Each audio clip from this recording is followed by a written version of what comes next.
What's up, Chessbox worldwide fans? Tonight we are strapping on the gloves and putting on the focus goggles to dissect one of the wildest fights of the year. It's Mukisa vs candidate master Kizza Faruk Fauza. This match was an absolute chess boxing clinic, a true battle of African chess titans, and the very first round, the strategic gauntlet was thrown down with the rarely seen Nimzowitsch defense, which quickly led to a tactical minefield where the queens were traded and the action ramped up. On one side, we have the formidable candidate master Faruk Fauza, a FIDE instructor whose distinguished career includes becoming the national junior chess champion in 2001, representing Uganda at the 2016 Chess Olympiad in Baku, and competing in the 2023 World Amateurs Chess event in Oman. Candidate Master Kizza, who earned his title with the bronze medal at the 2022 Africa Amateurs Chess event, is a coaching legend and represents Kampala University. On the other hand, we have Mukisa, an active powerhouse from OLEMWA Chess Club.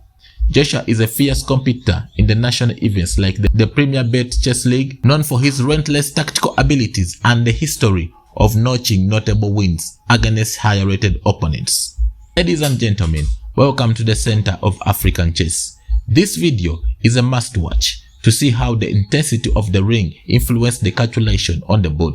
Hit that like button, subscribe, let's break down how the ultimate fight of brain and down went down. You won't want to miss the final moves. In the white pieces, Mukisa opened the game with 1 e4 and candidate master Faruk Fauza played knight c6, then Nimzowitsch defense, d4, d5, and after e takes d5, queen takes d5, knight f3, strengthening the pawn on d4, e5 hitting in the center, knight c3 hitting on the queen, bishop d4, pinning down the knight on c3, bishop d2, bishop takes c3, bishop takes c3, e4, knight e5, knight takes e5, d takes e5, played knight e7, defending the queen and also ready to play bishop e6, either going for short castling or long castling. Queen d4 is highly anticipated, followed by long castling, but however, in this position, Mukisa played queen e2, trying to put an eye on the pawn which is on e4, trying to open up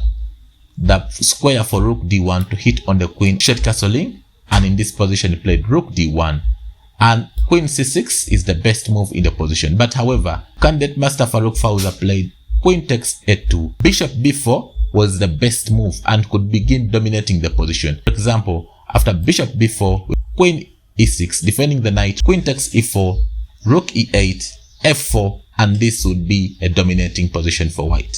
But however, after queen takes a2, he played queen takes e4, and now we see bishop f5, queen takes b7, bishop c2 should have been considered, but Faruk played rook b8. For example, after bishop takes c2, we could have seen rook c1 hitting on the bishop, knight d5, sacrificing the bishop, and in case of rook takes bishop, we could see rook b8 hitting on the queen, queen comes to a6, queen b1 checking the king, and after king d2, knight takes the bishop on c3, and in case of pawn takes c3, rook check, and I can tell you white would be busted. For example, in case of bishop coming to d3, the only move in the position, then we could go ahead and pick the rook which is on h1.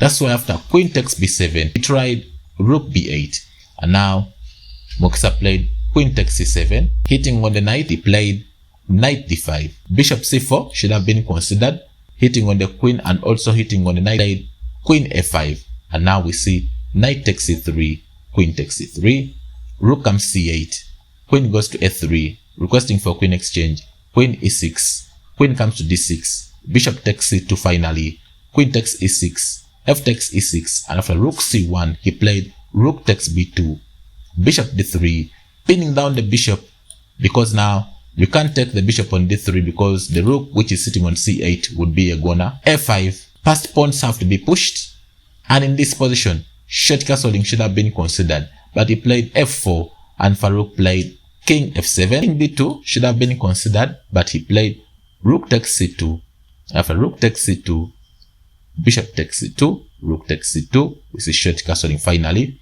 f4, emphasizing the push of the passed pawn, rook comes to a1 attacking the passed pawn, rook c4 defending, g3 defending the pawn which is on f4, and now we see king e7. But however, king g6 should have been considered, trying to bring the king to dominate. King goes to e7, king f2, king d7, king e3, king c6, king d3, hitting on the rook, king c5, rook b1. Now we see rook d4 check, and after king e3 we see f3, emphasizing the push, f5, trying to create a passed pawn, but however the rook was supposed to go back and attack the pawn which is on f3. We see pawn takes f5, rook goes to b7, trying to open a route where the pawn can go, and also trying to put the rook to hit on the pawn which is on f3, rook f4. Now the pawn is ready to go, e6, a2, and after e7, Faruk got the queen. He played pawn comes to a1, advancing into the queen, and I can tell you, in case of white going ahead to get the queen, even the simple queen check can win the queen on the spot. And I can tell you, it was on this position after move 36 that Mukisa Joshua resigned the game, and candidate master Faruk Fauza won a very crucial point for Kampala University Chess Club.